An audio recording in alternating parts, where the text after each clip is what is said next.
Hey guys, KJ here, back with another video. If you are new to my channel, welcome. I thank you so much. Please like, share, and subscribe to my channel. I mainly talk about my journey. Have a twofold purpose content.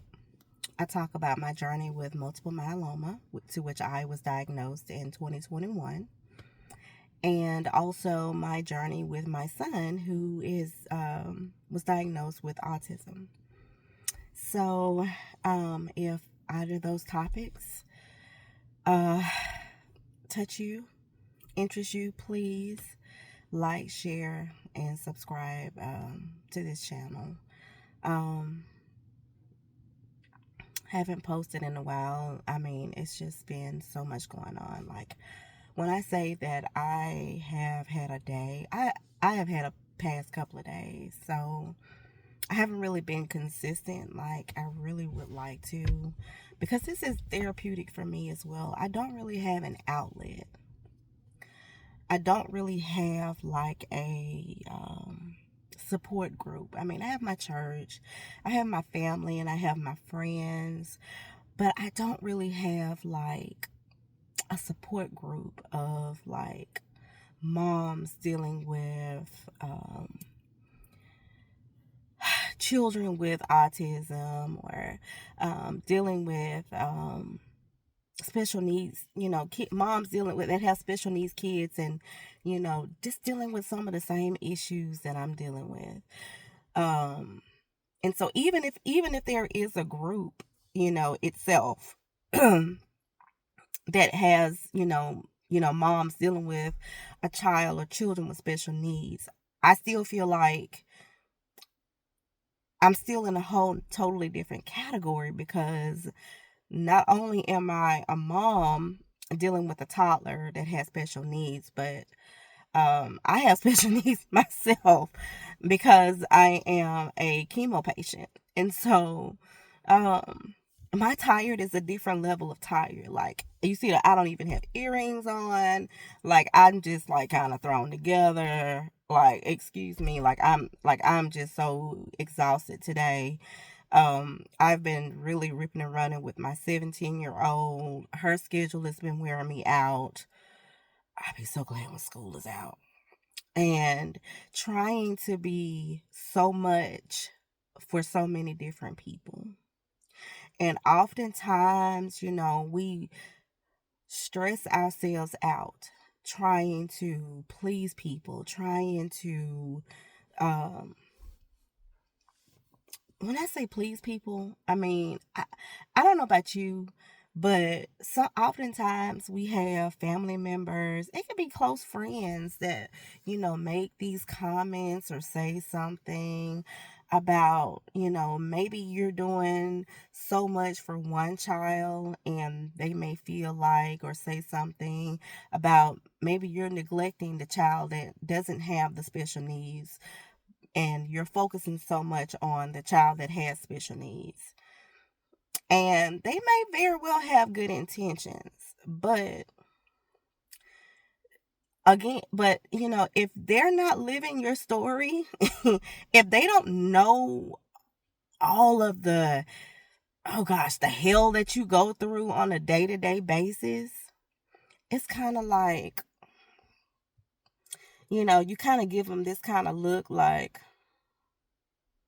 and again, it they I'm sure that they mean well, but it gets frustrating to hear. You're already stressed out because you don't have the help that you need. You're trying to get services, like you're pretty much advocating for your child. You're your child's advocate, because your doctor can only do so much. Like, I have a wonderful pediatrician. The staff is wonderful. I cannot say enough. Um and they have, I mean, gone above and beyond trying to find services for my son. And it's just literally next to none. My son is 3 years old. My son needs ABA therapy. He needs ABA therapy. Like, I don't have You know, I don't have the knowledge or the expertise to potty train him. Hand hand claps to those who have been able to potty train their kids. I have not, and I don't have the stability. I don't have the luxury of, okay, putting him on the pot. And, people say, well, you got to put him on the pot at the same time. And this or that. I don't have that luxury. I don't have that luxury. I can't say that I'm going to be at home every day at the same time at 1 o'clock, because you know what? My schedule may not be the same. 1 o'clock, I may be at this oncology office, or at my bone marrow doctor's office, or I may be ripping and running for the household, or, I may be rushing trying to get him to a therapy session, or I may have to rip and run, to try to do something for my 17-year-old. So my schedule is never constant. And again, you appreciate the advice, but again, if you're not living the life, it is easier said than done. And if it was just that easy, don't you think I would have done it? Don't you think it would be easy for me to just want to potty train my child? Do you think I want to change his diapers? Absolutely not. So this is like, I get on here to vent because it is so much. It is so much. And again, people that don't live the life, and yet, and again, I'm sure that they mean well, but it's easier said than done. And then you have to fight tooth and nail. My son goes to school 2 days a week. He's in the county school system. Great teacher. Love his teacher in the pre-K program. Love his teacher. They give him speech. Well, my son has gone through this whole evaluation process to get into the school system, to get in through, with these with the IEP and all of that stuff. I can't even begin to explain all that to you because I'm still trying to figure all this stuff out myself. Only to be told, well, he has to be evaluated again, go through a whole extensive 4-week process just to determine whether or not he needs occupational therapy. What do you mean if he needs occupational therapy? My son has 0 to none. I think he might have scored like maybe a 5, whatever little scoring that they use. I can't remember the name of it. A something for fine motor skills. My son still drinks out of a sippy cup with a silicone nipple,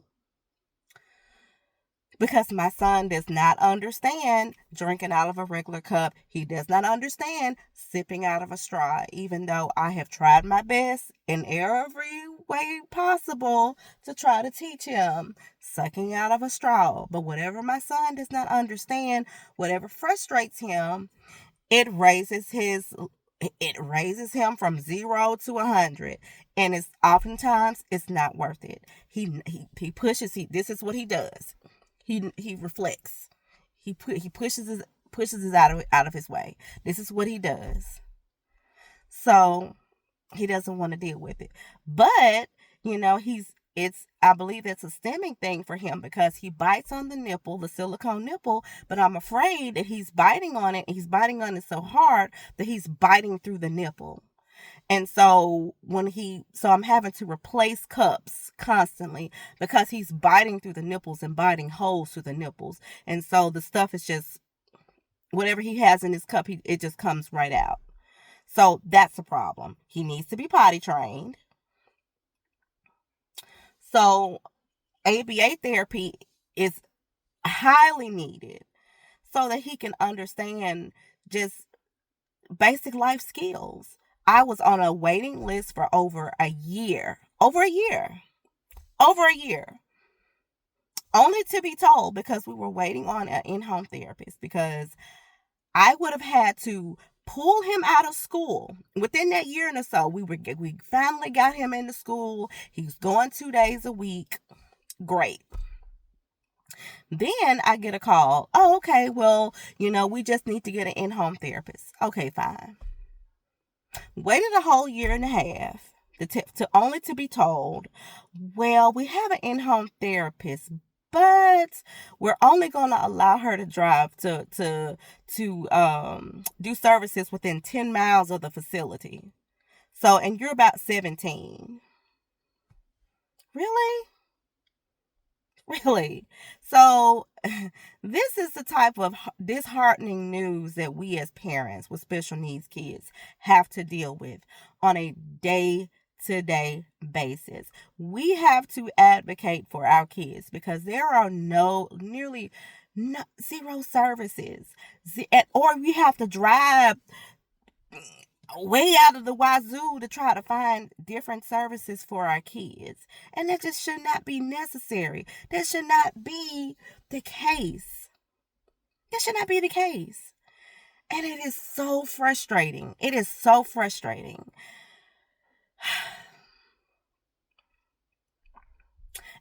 After a year and a half, only to be told this, or if I do in-house, that would be Monday through Friday. It would be all day, which would not I would have to pull him out of school, which I don't want to do because he's used to that school environment. And then it would not coincide with my chemo schedule. So none of it would work. None of it would work. So that's why I needed in-home services, which they would more so work around my schedule because of my healthcare concerns.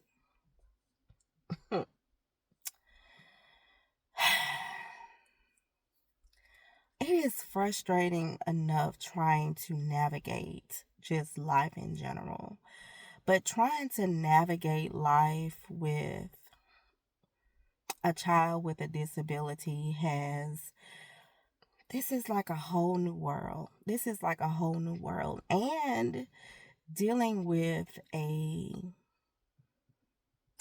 something that has no cure. That alone is just, and people don't understand. I mean, of course, you have faith, but listen, in all just reality, all honesty, when somebody tells you that you have something that is treatable but no cure, it messes with you mentally, physically, spiritually. The fact that you have to be on medication for an extended period of time.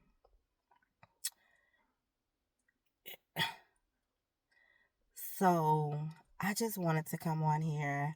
I really didn't even mean to be this long, but I just needed. It was just one of those days, and I have not posted in a while, but I just wanted to I just wanted to come on here. I know it was kind of broad, but I was just going through that and was just so frustrated about just with the ABA therapy and just trying to get help for my son. And I listened to other moms with kids that have disabilities, and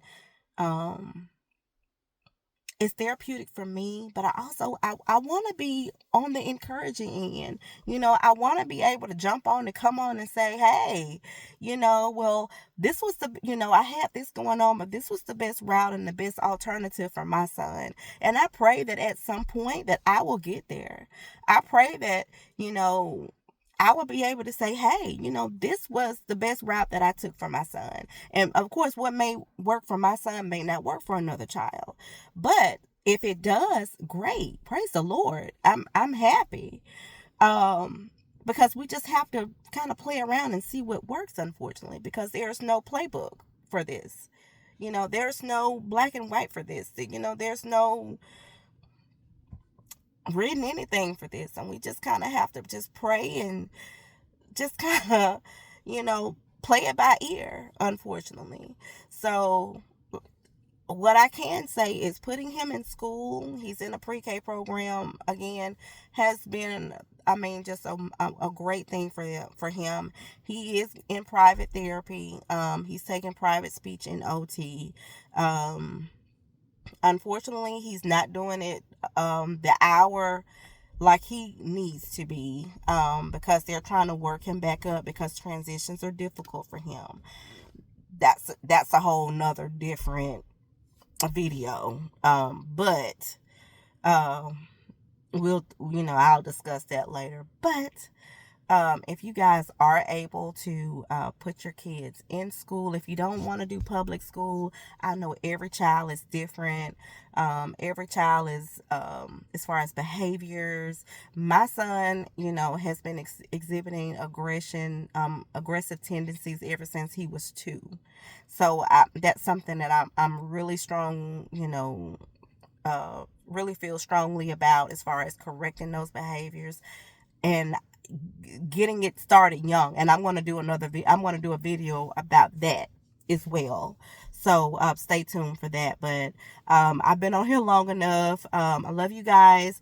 Thank you so much. Again, please like, share, and subscribe to this video. Again, because it's I'm praying that this is therapeutic for me as well as you guys.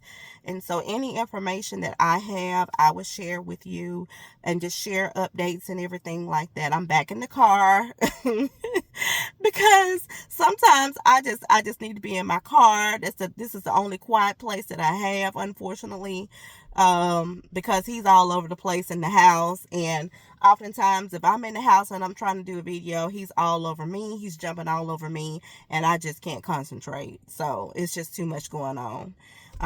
And so this is the only time that I can just sit, woosah, and just vent. So, so back in the car. So again, like, share, and subscribe. This is KJ here, and I hope you guys have a blessed evening. Good night. Bye-bye.